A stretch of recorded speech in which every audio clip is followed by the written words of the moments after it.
रात के 11 बजे थे। शहर के बाहर वाली पहाड़ी सड़क पर सिर्फ बारिश की आवाज गूंज रही थी। टप टप टप, छपाक छपाक। आकाश बिजली की तरह चमक रहा था। अंधेरा इतना घना था कि हेडलाइट भी मुश्किल से आगे सड़क दिखा पा रही थी। निशांत अपनी बाइक लेकर घर लौट रहा था। दफ्तर में लेट हो गया था और ऊपर से यह भयंकर बारिश। हवा में ठंड थी, पर उसे जो चीज सबसे ज्यादा डरा रही थी वो था सड़क पर पड़ा गहरा सन्नाटा। जैसे इस पूरे रास्ते पर वो अकेला हो। लेकिन वह अकेला नहीं था। एक मोड़ पर उसने देखा, हल्की सी रोशनी में एक लड़की सड़क किनारे खड़ी थी, पूरी भीगी हुई। सफेद सलवार कुर्ता, लंबे काले बाल और चेहरा बालों से ढका हुआ। निशांत ने बाइक धीमी की। इतनी रात में, इस बारिश में, अकेली? उसे अजीब लगा। लड़की ने धीरे धीरे सिर उठाया, लेकिन चेहरा अभी भी बालों से ही ढका रहा। निशांत ने पूछा, आप ठीक हैं? लिफ्ट चाहिए क्या? लड़की ने बहुत धीमी टूटी हुई आवाज में कहा, घर छोड़ दोगे? कुछ था उसकी आवाज में। सुनकर रीढ़ की हड्डी में ठंड उतर गई। लेकिन बारिश इतनी तेज थी कि निशांत उसे छोड़ने के लिए तैयार हो गया। लड़की पीछे बैठ गई। बाइक के हल्के कंपन में उसे कुछ अजीब सा महसूस हुआ, जैसे वो इंसान के बजाय कोई बहुत भारी चीज हो। बारिश लगातार बरस रही थी। निशांत ने पूछा, कहाँ जाना है आपको? कोई जवाब नहीं।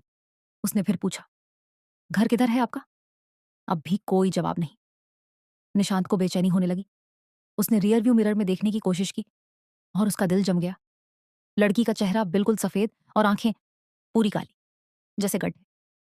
वो उसे बिना पलक झपकाए देख रही थी। निशांत के हाथ कांप गए। बाइक लड़खड़ाई। बारिश और तेज हो गई और उसने हिम्मत करके पूछा, आप आप कौन हो?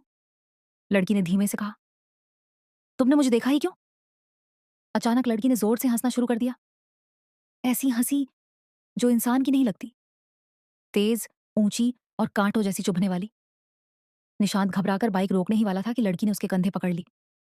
उसकी उंगलियां बर्फ जैसी ठंडी, नीली और बेहद लंबी थी। कहाँ भागोगे? निशांत चीखा और बाइक एक तरफ फिसल गई। दोनों सड़क किनारे गिर पड़े।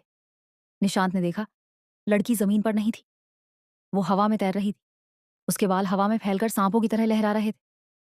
चेहरा अब पूरी तरह दिख रहा था, सूजा हुआ, कटा हुआ, आंखें काली और मुंह कान तक फटा हुआ।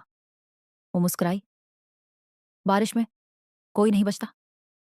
और फिर वह बिजली की रफ्तार से उसकी ओर झपटी। निशांत भागने लगा, लेकिन बारिश से फिसल रहा था।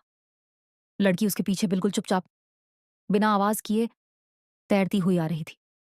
सड़क से उतरते हुए वो जंगल की ओर भागा। पेड़ों के बीच अंधेरा था।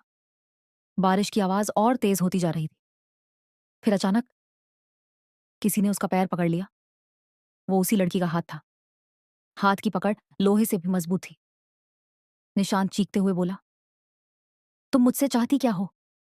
लड़की ने गर्दन तिरछी करके कहा, मैं सड़क पर नहीं खड़ी थी, मैं मर चुकी थी। उसकी आवाज अब और भारी, गूंज जैसी थी। 3 साल पहले एक ट्रक ने मुझे इसी सड़क पर कुचल दिया। बारिश थी और किसी ने मुझे मदद नहीं दी। मैं पूरी रात तड़पती रही और सुबह वो रुककर मुस्कुराई। मैं जिंदा नहीं रही। निशांत डर से पत्थर बन गया। लड़की धीरे से बोली, अब हर बारिश में जो मुझे देख लेता है, मैं उसे अपने साथ ले जाती हूं। वह उसे घसीटते हुए उसी जगह ले जाने लगी जहां सड़क पर एक तिरछा बिजली का खंभा था, वहीं जहां उसका एक्सीडेंट हुआ था। निशांत पूरी ताकत से लड़ने लगा।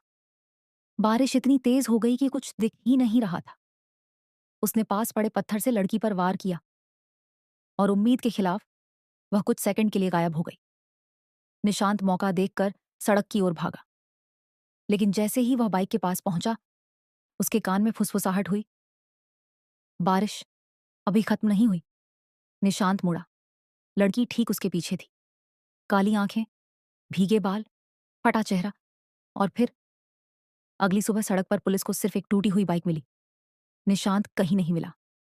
सिर्फ एक बात गवाहों ने कही, उस रात बारिश अचानक बहुत तेज हुई थी और कुछ लोगों ने दूर जंगल में एक लड़की को हंसते हुए सुना था।